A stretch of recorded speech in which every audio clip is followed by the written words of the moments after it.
بسم اللہ الرحمن الرحیم۔ السلام علیکم ورحمۃ اللہ۔ جنگ خیبر مکہ کے موقع پر مسلمانوں نے خیبر سے تھوڑا ہٹ کر پڑاؤ ڈال رکھا تھا۔ وہاں قریب ہی ایک چرواہا یہودی سردار کی بکریاں چرایا کرتا تھا۔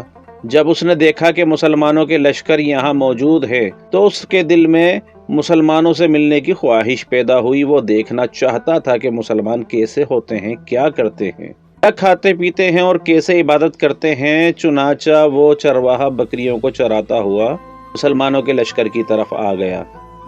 جب وہ مسلمانوں کے لشکر میں گیا تو اس نے صحابہ کرام رضوان اللہ علیہ مجمعین سے دریافت کیا کہ تمہارا سردار کون ہے، وہ اس وقت کہاں موجود ہے۔ مسلمانوں نے اس چرواہے کو بتایا، ہمارے سردار حضور پرنور آقا دو جہاں حضرت محمد مصطفیٰ صلی اللہ علیہ وآلہ وسلم ہیں۔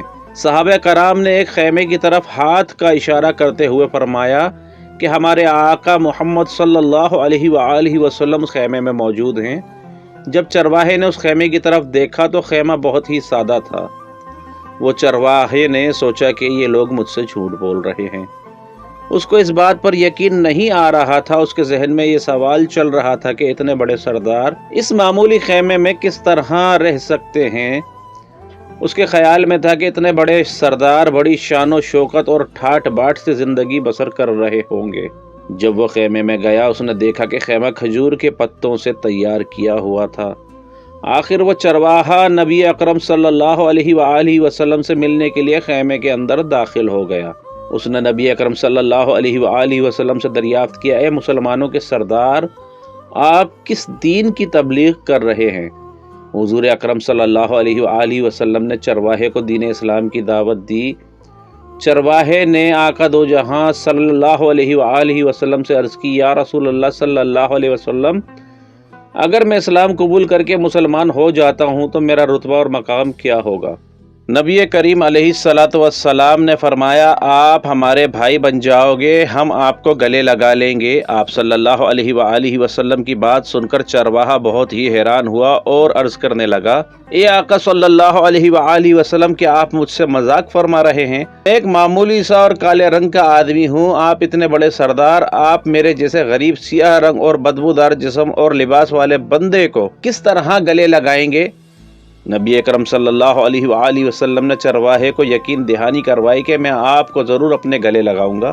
جب تم مسلمان ہو جاؤ گے اللہ تعالیٰ آپ کے جسم سے پیدا ہونے والی بدبو کو بہت ہی پیاری خوشبو میں تبدیل کر دے گا اور تمہارے کالے جسم کو سفید کرتے ہوئے اس میں نور پیدا کر دے گا۔ آپ کی باتیں سن کر اس چرواہے نے کلمہ طیبہ پڑھا اور مسلمان ہو گیا۔ اس کے بعد اس نے عرض کیا، یا نبی صلی اللہ علیہ وآلہ وسلم، اب مجھے کیا حکم ہے؟ آپ نے چرواہے کو فرمایا، تم اس وقت ایمان لائے ہو، نہ تو یہ وقت نماز کا وقت ہے کہ میں تم کو نماز ادا کرنے کا کہوں، اور نہ ہی رمضان المبارک ہے کہ میں تم کو روزے رکھنے کا حکم دوں۔ تم غریب ہو، تم پر زکوٰۃ بھی فرض نہیں۔ اس موقع پر تو صرف جہاد کے لیے تیاری ہو رہی ہے۔ نبی اکرم صلی اللہ علیہ وآلہ وسلم کے کہنے پر وہ جہاد میں شامل ہو گیا۔ اب تو اس کے لیے دو ہی صورتیں تھیں، یا تو اس نے غازی لوٹ آنا ہے یا پھر شہید ہو جانا ہے۔ چرواہے نے نبی اکرم صلی اللہ علیہ وآلہ وسلم سے عرض کیا، یا نبی صلی اللہ علیہ وآلہ وسلم، آپ اس بات کی ضمانت دیتے ہیں کہ اگر میں شہید ہو گیا تو آپ اللہ تعالیٰ سے میرے گناہوں کی بخشش کا ذریعہ بنیں گے؟ نبی اکرم صلی اللہ علیہ وآلہ وسلم نے فرمایا، میں اس بات کی ضمانت لیتا ہوں کہ اگر تم دین اسلام کی خاطر جہاد کرتے ہوئے شہید ہو گئے تو اللہ تعالیٰ آپ کو ضرور جنت میں اعلیٰ مقام عطا فرمائے گا۔ اللہ تعالیٰ تمہارے جسم سے آنے والی بدبو کو خوشبو میں تبدیل کر دے گا۔ اللہ تعالیٰ تمہارے کالے رنگ کو سفید رنگ میں تبدیل کر دے گا۔ نبی اکرم صلی اللہ علیہ وآلہ وسلم نے اس شخص کو کہا کہ تم ایک یہودی کی بکریاں چراتے ہو، یہاں آئے ہو، یہ بکریاں تمہارے پاس یہودی کی امانت ہے، سب سے پہلے اس یہودی کے پاس جاؤ، اس کی بکریاں اس کو واپس کر کے آؤ۔ نبی اکرم صلی اللہ علیہ وآلہ وسلم نے اس چرواہے کو بکریاں واپس کرنے کا اس لیے حکم دیا تھا کہ وہ چرواہا معاہدے کے طور پر یہودی سے بکریاں چرانے کے لیے آیا تھا۔ آپ صلی اللہ علیہ وآلہ وسلم سے مل کر وہ مسلمان ہو گیا۔ آپ صلی اللہ علیہ وآلہ وسلم نے اس کو فرمایا کہ سب سے پہلے بکریاں اس یہودی کو واپس کر کے آؤ، پھر آ کر جہاد میں شرکت کرنا۔ چنانچہ وہ آپ صلی اللہ علیہ وآلہ وسلم کے حکم کے مطابق اس یہودی کو بکریاں واپس کرنے کے لیے آیا اور جہاد میں شامل ہو کر جام شہادت نوش فرمائی۔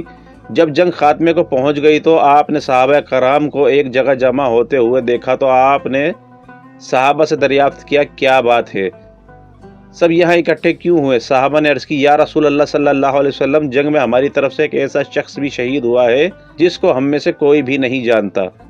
جب نبی اکرم صلی اللہ علیہ وآلہ وسلم نے اس چرواہے کی لاش کو دیکھا تو آپ صلی اللہ علیہ وآلہ وسلم صحابہ کو فرمانے لگے کہ اس شخص کو آپ میں سے کوئی نہیں جانتا، لیکن اس شخص کو میں جانتا ہوں، یہ وہ اللہ کا بندہ ہے جس نے اللہ تعالیٰ کی ذات کو ایک سجدہ تک نہیں کیا، لیکن اس چرواہے کی گواہی میں لیتا ہوں کہ اس بندے کو اللہ تعالیٰ جنت میں داخل کرے گا۔ اللہ تبارک و تعالیٰ نے اس بندے کے حق میں جنت لکھ دی تھی، اس پر دوزخ حرام کر دی تھی۔ میں دیکھ رہا ہوں کہ اس بندے کو اللہ تعالیٰ کے حکم سے فرشتے غسل دے رہے ہیں، اس کے جسم کی بدبو خوشبو میں اور جسم کی سیاہی سفیدی میں تبدیل ہو رہی ہے۔ اللہ اکبر۔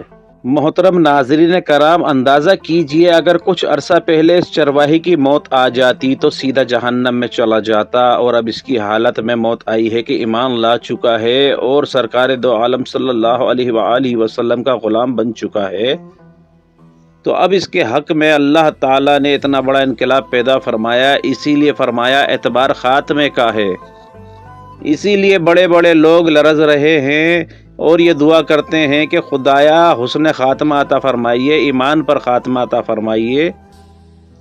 کس بات پر انسان ناز کرے، فخر کرے اور اترائے؟ اس لیے کہ کیا معلوم کہ کل کیا ہونے والا ہے، اسی لیے فرمایا کہ کسی کو بھی حقیر مت سمجھو۔ محترم ناظرین کرام، اگر آپ کو ہماری یہ ویڈیو اچھی لگی ہے تو ویڈیو کو لائک کیجئے، چینل کو سبسکرائب کیجئے، اپنے دوستوں کے ساتھ شیئر کیجئے اور اس ویڈیو کو ضرور واچ فرمائیے گا۔ السلام علیکم ورحمۃ اللہ۔